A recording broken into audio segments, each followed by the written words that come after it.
Good morning दोस्तों। रक्षाबंधन की सभी को हार्दिक हार्दिक शुभकामनाएं। VIIC में अमित कुमार सोनी स्वागत करता हूं। दोस्तों, आज मैं आप लोगों से नहीं कहूंगा कि वीडियो को लाइक करें, सब्सक्राइब करें, लेकिन हाँ, मैं इतना जरूर कहूंगा कि वीडियो को अधिक से अधिक शेयर अवश्य करें, क्योंकि आज मैं आप लोगों को कुछ नेगेटिव और एक हतोत्साहित करने वाली न्यूज़ बताने जा रहा हूं। हो सकता है कि आपको ये सुनकर थोड़ी सी निराशा हो और आपका कुछ उत्साह कम हो जाए, क्योंकि मैं आप लोगों के सामने शिक्षक भर्ती से संबंधित ही समाचार लाता हूं, तो ये भी उसी से रिलेटेड है, जो कि लाखों की संख्या में इस मध्य प्रदेश सरकार की बदनीयत का शिकार हैं, उनकी खराब नीतियों का शिकार हैं। आज 3 वर्ष लगभग होने जा रहे हैं और अभी तक शिक्षक भर्ती का कहीं कुछ अता पता नहीं है। तो दोस्तों, ये न्यूज़ आपको थोड़ा सा हतोत्साहित कर सकती है। मैं आपको एक ऑडियो क्लिप सुनाऊंगा, लेकिन हतोत्साहित होने के बाद में जो मैं आपको बात बताऊंगा, उससे हो सकता है कि मैं आपके अंदर कुछ उत्साह और जोश भरने का एक प्रयास कर सकूं, एक सार्थक प्रयास कर सकूं। फिर आप लोग सभी मिलकर के ये फैसला करें और सभी एकजुटता के साथ ये फैसला करें कि आखिर क्या करना है। वह 51 यानी 51वां वार कौन सा होगा जो कि अभी लगाना शेष रह गया है इस मध्य प्रदेश की निकम्मी, बदनीयत वाली और अवसरवादी सरकार के प्रति। तो सबसे पहले मैं आप लोगों को ऑडियो क्लिप सुना देता हूं कि शिक्षक भर्ती से संबंधित प्रक्रिया के बारे में गोपाल भार्गव, जो कि इस समय सत्ता में हैं और अच्छे पद पर हैं, उन्होंने क्या कहा जब हमारे किसी भाई ने उनको फोन करके बात की। तो सुनिए ये ऑडियो क्लिप। श्रीमान जी, क्षमा चाहेंगे, आपको दोबारा कष्ट दिया। अभी वेरिफिकेशन के संबंध में बात हुई थी आपसे सर। अभी वही बात हुई है उनकी जो प्रमुख सचिव है रश्मि अरुण संघी। अच्छा सर। तो वो ये कह रही है वित्तीय स्थिति ठीक नहीं है सरकार की और इस कारण से अभी नियुक्ति लंबित रहेगी। अच्छा अच्छा। हमने उनसे कहा है हाँ। कि एक काम करो कि प्रक्रिया शुरू कर दो। जी सर। सर आप ही तो उम्मीद है हम लोग नियुक्ति पत्र घंटों बात नहीं करो, एक तरफ सुन लो हमारी पूरी बात। जी सर जी। तो मैंने उनसे कहा है कि तुम प्रक्रिया शुरू करो और मुख्यमंत्री को पर्सनल हम बताएंगे। जी शायद ऐसा करेंगे जी कि फिजिक्स के और गणित के जी और इंग्लिश के, जी, इन 3 सब्जेक्ट के टीचर नहीं है पर्याप्त। जी सर। तो इनके पद उसमें से निकाल लेंगे। 12,500 के करीब वो बता रही हैं कि लोगों को नियुक्ति की पात्रता रहेगी जी 20,000 में से। जी सर। तो अभी हमने उनसे कहा कि तुम 12,500 के नाम निकालो, उनको चिन्हित करो, उनकी प्रक्रिया शुरू करो। जी 2-4 महीने लग जाएंगे। अभी भी स्कूलों में मास्टरों की जरूरत नहीं है। जी। सरकार भी अपने हिसाब से चलती है, वित्तीय स्थिति के हिसाब से। जी सर। और इस समय फोकट की तनख्वाह ले रहे हैं 4-5 महीने सब शिक्षक घर बैठे। जी बिल्कुल सर। कोरोना के चक्कर में, चाहे कॉलेज के हो चाहे स्कूलों के हो। जी बिल्कुल सर। मुफ्त में ले रहे वेतन। जी। हम लोगों ने तो अपना वेतन दे दिया सरकार में। जी बिल्कुल बिल्कुल। हाँ, लेकिन उन्होंने नहीं दिया कोई नहीं। जी सर। तो उनको तो 80,000 मिल रहा है, तुम उन्हें फटे आ रहे हो। जी सर। तो हमने उनसे कहा कि जी मत करो। तो तैयार हो गई है। अच्छा। इस साल हो जाएगी अब जितनी जैसी हो। तो सर हिस्ट्री से है हम सर, तो हिस्ट्री का तो अभी होगा नहीं सर। अब कह नहीं सकते, उन्होंने जो बताया है। अच्छा। तो ये प्रक्रिया इन 3 विषयों की तो सबसे पहले प्राथमिकता से लेंगे। अच्छा अच्छा। तो फिजिक्स, इंग्लिश और मैथमेटिक्स तो बाद में। सबसे ज्यादा जरूरी उनको फिजिक्स और इंग्लिश है। तो सर टेंशन ये है सर, आगे चुनाव है सर, अपने उपचुनाव है, तो फिर उसमें लेट हो जाएगी। और उपचुनाव से कुछ नहीं फर्क पड़ता। 1 महीना होता है, 1 महीना में सब चुनाव हो जाते। आचार संहिता से लेके मतदान तक। अच्छा अच्छा। तो जब 2 साल से बैठी हो तुम लोग तो जी सर। सर बीच में जी कांग्रेस की सरकार ने सब बिगाड़ दिया ना सर, नहीं तो अभी तक तो हो जाता। स्थिति इस समय बहुत खराब है, बहुत गड़बड़ है।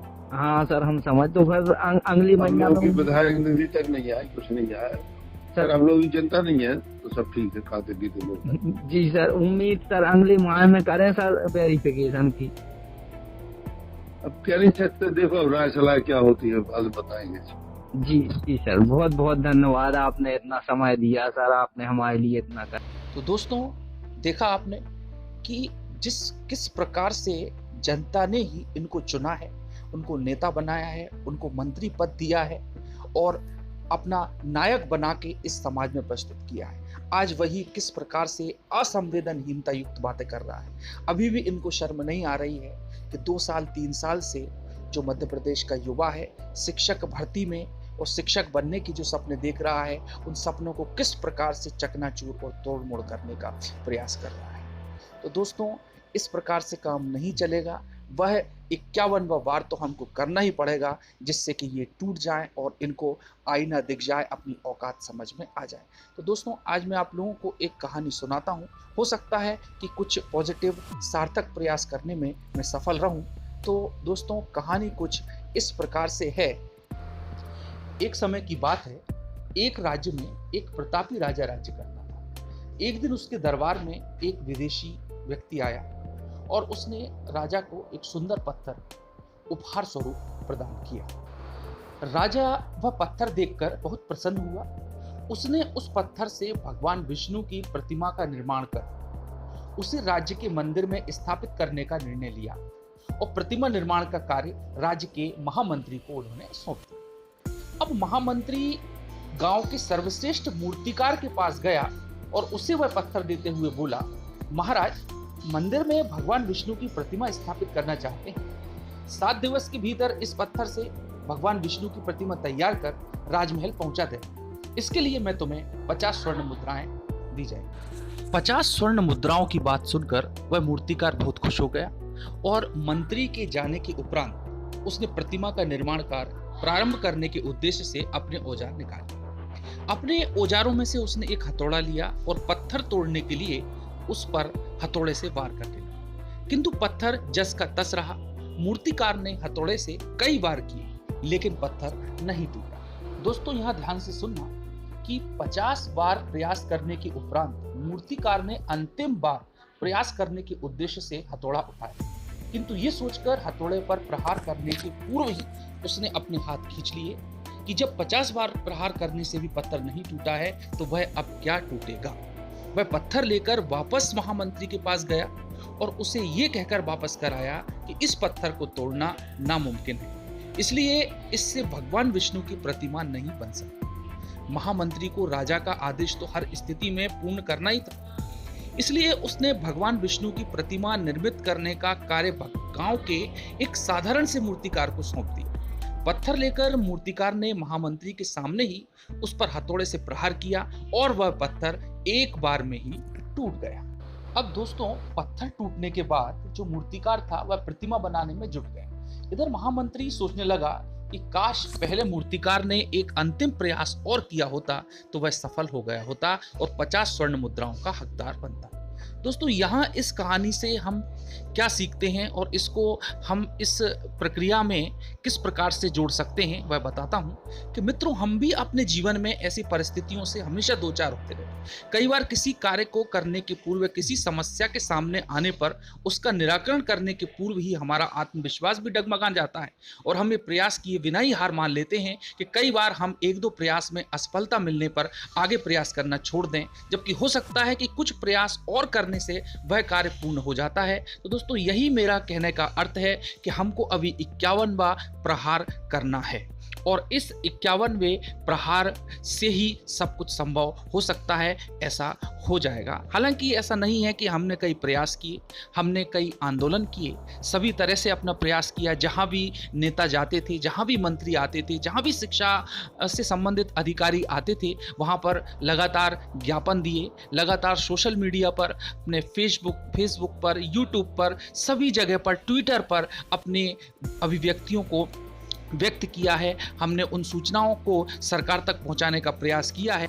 उसके बाद भी किसी भी प्रकार का सकारात्मक परिणाम न मिलने, एक सांत्वना तक की बात न मिलने से और इस प्रकार की ऑडियो क्लिप जैसे कि मैंने आपको सुनाई, निश्चित रूप से मध्य प्रदेश के युवाओं को जो काफ़ी समय से अपनी भर्ती का इंतजार कर रहे हैं, उनके लिए निश्चित रूप से हतोत्साहित करने वाली बात है, डिमोरलाइज करने वाली बात है। तो दोस्तों, अब हमको यहाँ पर चुप नहीं बैठना है। हम जानते हैं कि हमने काफ़ी आंदोलन लड़के ये स्वतंत्रता प्राप्त की है और आज फिर वही अंग्रेजों वाला ज़माना आ गया है। भ्रष्टाचार, तानाशाही का चारों तरफ बोलबाला है। अवसरवादिता इन नेताओं पर हावी हो रही है। सत्ता के लालची और लोलुप ये नेता किसी भी तरह से बाजी पलटने और बयानों को बदलने में उस्ताद होते जा रहे हैं, माहिर होते जा रहे हैं। लेकिन अब हमको भी इनकी तरह ही बनना होगा। दोस्तों, हम जानते हैं कि इस भर्ती परीक्षा में न केवल पुरुष बल्कि महिलाओं ने भी हमारा साथ दिया है और अब महिलाओं को और आगे आना होगा और उनको झांसी की रानी पद्मावती, जिस प्रकार उन्होंने विदेशियों से लोहा लिया और अपनी बात को मनवाया, चाहे वो किसी भी तरह से हो, चाहे उन्होंने हिंसा का सहारा लिया हो, चाहे अपनी जान ही क्यों ना दांव पर लगानी पड़े। पुरुषों को भी आज एक बार फिर से सरदार भगत सिंह, चंद्रशेखर आजाद, सुखदेव, राजगुरु जैसा एक क्रांतिकारी बनकर के उभरना होगा, क्योंकि ये सरकार जो है अंग्रेजी सरकार से कम नहीं है, बल्कि एक कदम उससे ज़्यादा ही है। तो दोस्तों, अब हम इनको दिखा देना चाहते हैं कि ये जो उपचुनाव आ रहे हैं, ये तो एक छोटा सा ट्रेलर होगा। इस ट्रेलर में हमको ना तो बीजेपी को वोट देना है, ना ही हमको कांग्रेस को वोट देना है। आज किसी थर्ड पार्टी को ला करके और अपनी बातों को मनवा करके दिखा देना है। इनको आईना दिखाना है कि किस तरह से यदि भारत के मध्य प्रदेश के युवा यदि अपनी करनी पर आ जाएं तो किसी भी सत्ता को जड़ से उखाड़ फेंकने में पूरी तरह सक्षम है। और इनको ये नज़र आ जाएगा कि युवाओं के साथ में धोखा करके, शिक्षित बेरोजगार युवाओं के साथ में धोखा करके कोई भी सरकार अधिक दिन तक जिंदा नहीं रह सकती। तो दोस्तों, यही मेरा एक उद्देश्य था कि आप लोग फिर से अपने अंदर जोश पैदा करें और जो ठंडा हो गया है उसको वापस तीव्र गति से इस आंदोलन को जारी रखें। सफलता निश्चित रूप से मिलेगी। किसी भी प्रकार से हतोत्साहित या निराश होने की आवश्यकता नहीं है। दोस्तों, मिलते हैं अगले वीडियो में अच्छी न्यूज़ के साथ में और एक सीख के साथ में कि हमको प्रयास करते रहना है, जो कि मैंने आप लोगों को कहानी के माध्यम से बताई। धन्यवाद। जय हिंद।